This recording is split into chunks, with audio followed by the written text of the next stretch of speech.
Türkiýede ýaşamagyny kanunlaşdyrmak meselesi bu ýurtdaky Türkmenistanyň raýatlary üçin esasy kynçylyklaryň biri bolmagynda galýar. Türkiýe häkimetleriniň daşary ýurtlardan migrasiýa talaplaryny güýçlendirmegi bilen bir hatarda pasportynyň gutarmagy köp sanly türkmen raýatynyň ýagdaýyny kynlaşdyrýar we kanuny taýdan Türkiýede galmagyna päsgilçilik berýär. Bu aralykda bir kanun galynlygy sebäpli tutsak edilenler kyn ýagdaýa düşýär. Adam hukuklaryny goraýjylar Türkiýedäki deportasiýa merkezinde türkmen raýatlarynyň ýenjilmegi bilen baglanyşykly täze wakany habar berdi. Türkmen Helsinki Fondu 10 aprelde duşanbe güni Türkiýanyň Van şäherindäki deportasiýa merkezinde saklanýan türkmen migrantlarynyň ýenjilenligini habar berdi. Guramanyň maglumatyna görä türkmenleriň öz watanyna zor bilen deportasiýa edilmegine garşy çykmagy muňa sebäp bolupdyr. Bu ýerde saklanýan 130 türkmenden 100 goly türk jandarmlary tarapyndan ýenjildi. Köpüsi agyr beden şikestlerini aldy. Olar diňe türkmenleri we çem gelen ýerine urdular. Netijede kellesine şikest ýeten, elleri gaňrylan we bedeni gök dalyk bolan adamlar bar. Munyň sebäbi türkmenler öz watanyna zor bilen deportasiýa edilmeginden ýüz öwrüpdir diýip Türkmen Helsinki Fondu ýazýar. Gurama wakanyň şahitlerinden birini çetirliýär. Biz Türk häkimetleriniň beýle berk çäreleri garaşmadyk sebäbi bize hem işe türkleriň dogonlarymyzy gaýdylýar. Görnüşe görä olaryň sabry hem çäklidir. Diýilip şahitleriň birine salgylanyp maglumat aýdylýar. Türkmen Helsinki Fondunyň habaryna görä bu wakadan soň ýenjilen türkmen raýatlary 2 gün telefon etmek hukugyndan mahrum edilipdir. Gurama bu ýagdaý barada adam hukuklary boýunça aktivistleriň Türkiýanyň degişli idaralaryna habar berenligini aýdýar. Azatlyk radiosu Van şäheriniň deportasiýa merkezinden we Türk migrasiýa gullugynyň wekillerinden resmi düşündiriş alyp bilmedi. Türkmen Helsinki Fondu şu hepdeniň başynda Türkiýedäki 3 deportasiýa merkezinde saklanýan türkmen raýatlarynyň sany barada maglumat çap etdi. Maglumaty görä Van şäherinde 139 adam, Ankaranyň golaýyndaky Çankarada 100 adam we Erzurumda 200 töwerek adam saklanýar. Şeýle-de gurama uzak wagtlap deportasiýa merkezlerinde galýan türkmenleriň agyr ýagdaýy, köpleriň üzüňölüge, çaknyşyklara, ýakalaşyklara çydamaýanlygyny, depressiýa düşýänligini, öz janyny kastetmäge synanşmak ýaly ýagdaýlary başdan geçirýänligini habar berdi. Adam hukuklaryny goraýjy gurama deportasiýa merkezlerinde saklanýan Türkmenistanyň raýatlarynyň dokumentlarynyň ýoklugyna öňsü çekip munyň deportasiýa prosesini hem kynlaşdyrýanlygyny aýdýar we Türkmenistanyň häkimetleriniň şol sanda Türkiýedäki diplomatik wekilhanalarynyň resmileriniň we türkmen ombudsmanynyň meseleni açyk agdamaýanlygyny we çözgüt teklip etmeýänligini belliýär.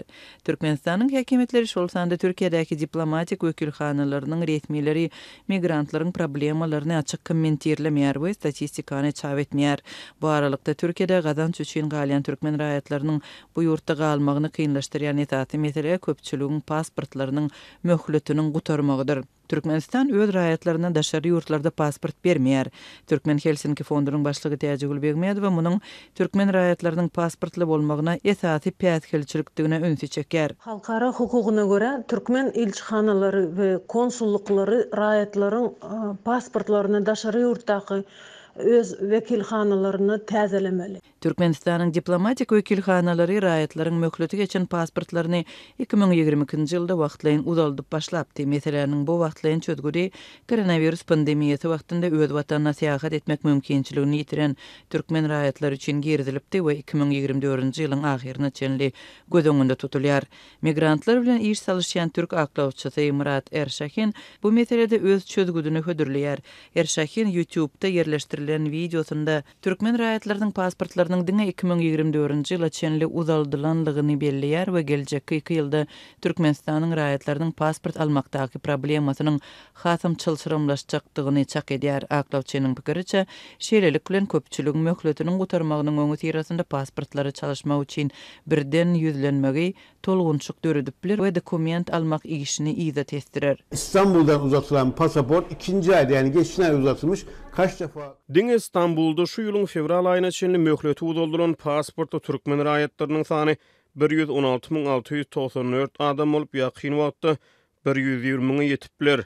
Mundan başga da Ankarada, Abaşada, Ortaýetde, Germaniýada we dünýäniň ähli künjeklerini möhleti utaran biometrik pasportly Türkmenistanyň raýatlarynyň bardygyny ýatdan çykarmaly däl.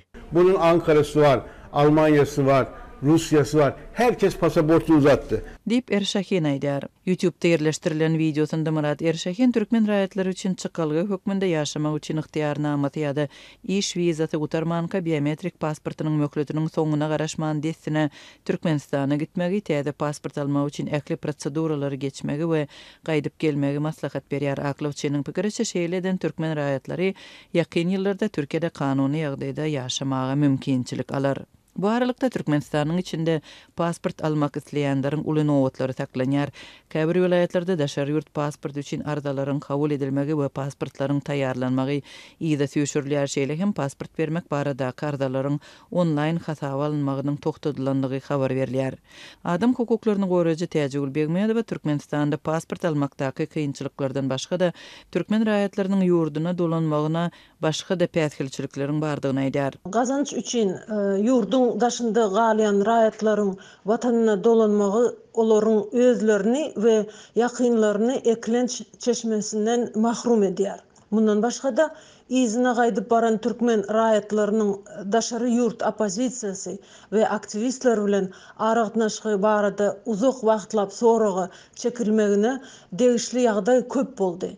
Bu hem raýatlary ýurda dolanmagy ruhlandyrmaýar. Begmeýedow pasport bermegi işini düýpli çözmek zerur diýip hatap edýär. Daşary ýurtdaky konsulluklarda da, ýurdun içinde de pasport berilmeli.